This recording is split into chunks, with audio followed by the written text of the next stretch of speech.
guys, CoDBattles Bry here. Just bringing you a game of Domination today. Playing with random teammates. I just wanted to throw my 2 cents in really on what Anthos said in his commentary the other day about playing with randoms and what hints and tips I can give you as to how to survive and win the game, because for me really winning the game is the most important thing. I'm not particularly bothered about my kill death. I used to be, I'll admit that, on Modern Warfare 2 I used to be awful. You can ask any of the other CoDBattles team. I wouldn't get flags because I was near kill streaks and just generally sort of camp a lot really. But I've changed my game style completely, and that's reflected by my score per minute on Domination games. As I've said before, B is the most important flag on any Domination game. You can't expect your teammates to even attempt to get it. From my opinion, they're just interested in kills. So you want to be heading towards B. If you can, if it's a small map, just head straight to B. Cap one less flag and make sure you get that B flag. It's only going to make the game easier for you. Yeah, you might die a few times trying to get it, but what's a few deaths when you can get an extra 10-20 kills because you've got good map control over a team. I'm trying to burst fire these guys and failing absolutely miserably. I get 74 U'd. I absolutely despise this gun. I use it undoubtedly because at times if you're playing against teams that are using it, you fight fire with fire really. But for some reason it just seems to make my game lag a lot. The screen rate just goes absolutely mental and I just get killed ridiculously quick. I've laser beamed this guy, not really sure what we're going off there. I think I had a bit of the wanted bending bullets going off. And I'm just trying to defend B. We've lost it already, as you see what I mean. My teammates aren't interested in the flags at all. They'll have heard it's going, they'll have all just run past it. But I'm quite happy that we've got A and C. As long as we've got those two flags and I'm getting points on the board, then I'm alright in the situation that I am at the minute. So I'm just trying to build up my kill streak, try and control this array building, because if we lose this array building, anyone who's played array will know it's an absolute nightmare. If you're trying to get into it or you're getting shot out of it pretty much as soon as you spawn, you can't really do much about it. There's not a lot of places to hide outside. So I just decided that I'm going to control this, and you can see the polar opposites. We've gone from having 2 flags, now we've got 3. They've decided we're going to get all the flags now. Our team are completely spread around the map. Not really sure what's going on, what they're trying to do. They're just capping flags for the sake of capping flags really. I mean, I'm all for capping flags, but is there really a point in capping 3 flags and then running away from it and not defending it? To me that just seems to not make a great deal of sense. So for me, I prefer to have C and B on this, keep them at A, keep it so that I can shoot them outside of the array, keep them running up towards me in the array rather than me doing exactly the opposite. Because I'm playing on my own, I take my time before I get onto the flag. There's a lot of people in this game that use Ghost, and yeah, there's a few people on my radar, but I'm not going to throw myself straight onto it because it could be behind me, camping up on the digger. It happens to me hundreds of times that I get shot in the back while I'm taking C from there. So I just drop across, take it on my own, nobody gives me an hand, and I get some ridiculous hit detection on that guy. I thought I'd had him, but obviously he's invincible and decides that he's going to have me off, and I get extremely lucky and manage to get a payback on him and a buzzkill, which I'm sure he absolutely loved. You'll notice me putting my motion sensor down a lot. I do this just in general. Most of the time I don't even look at it. I just put it down more as a failsafe. I think it just makes me feel a little better about it, about having something that's watching my back all the time. And I can just kind of keep an eye on that C flag. Even though I'm not there, I can keep an eye on it. And again, the hit detection on Black Ops, what is this? I'm pretty sure I'm hitting him with most of them bullets, and he nearly kills me from across the map. The other team, I'll give them the due in this game, were constantly going for flags. They were playing like Domination should be. They were trying to cap the flags. I pick up this L96 and I got on a bit of a tear with it here.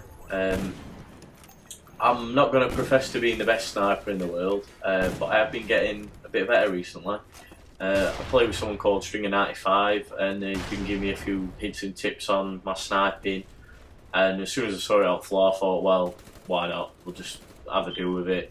It's better than having a pistol that I may as well throw it at people, because I never kill anybody with it. I may as well just pick up a sniper, see what I can do with this, see if I can take some heads off.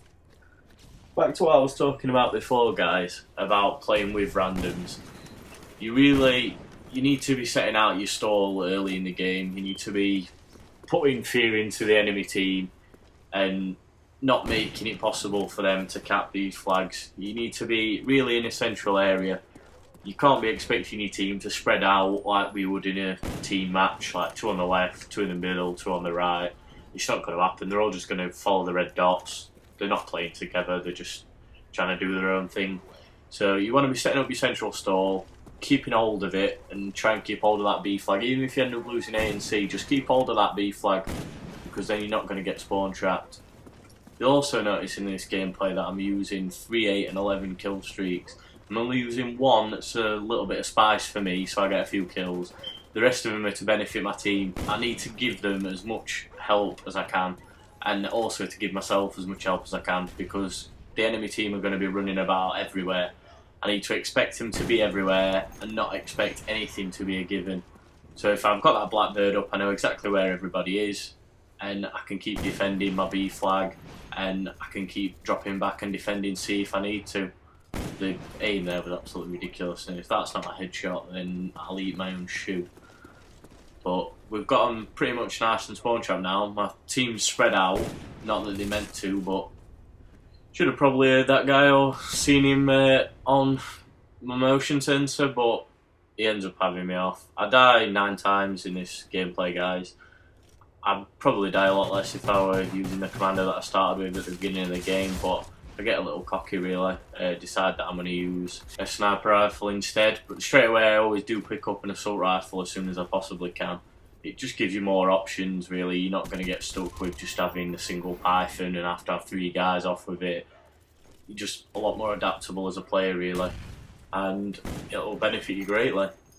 As I was saying before about me wanting to keep CMB, yes, I'm not on the flag, but I am defending it by stopping them from getting to C. We've lost it. I dropped back across to try and help, and then you want to be picking them off as they're coming back to try and take C. You don't want to just take the flag, run away from it and leave it, because it just defeats the point of even taking the flag in the first place.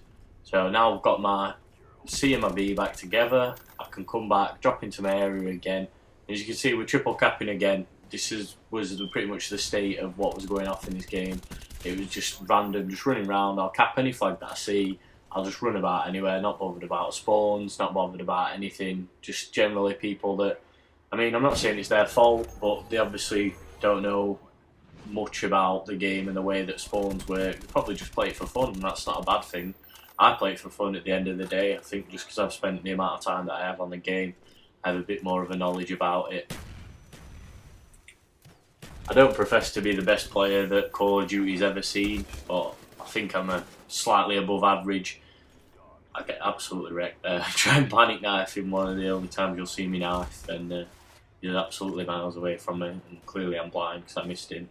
At the time I didn't see him, but watching it back I have absolutely no idea how I've not seen him. Pretty shocking aim, you know.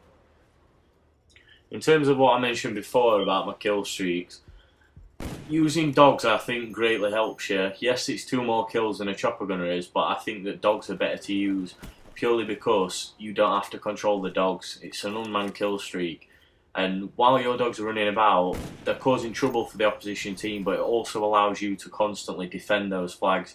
Whereas if you're in your chopper gunner, yes, you can shoot the people on the flags, but at times, as we know, it's some kind of blind Stevie Wonder man that flies you around in the chopper, and you get some horrendous angles where you can't get to flags, or people are just refusing to die due to connection or lag or whatever. So for me, this is the perfect kill streak. If you're playing on your own, it gives you a little bit of something for yourself, but also a bit of extra for your team. The game's nearing an end now, guys. That's basically my 2 cents on playing with randoms. I don't particularly enjoy playing with randoms a lot of the time. Do have good games, do have bad games, but I'd rather play with an organised team, people who are speaking to each other, with microphones on and whatnot. But hopefully you picked up a few little tips on what you can do to try and keep yourself alive, build your kill streaks, and still have an enjoyable time rather than just getting spawn trapped by organised teams. So to recap, don't take anything as given, expect the unexpected, take your stall out early, and take your kill streaks up properly. It's only going to benefit you. Thanks for taking the time out to watch my commentary, guys, and I'll see you next time.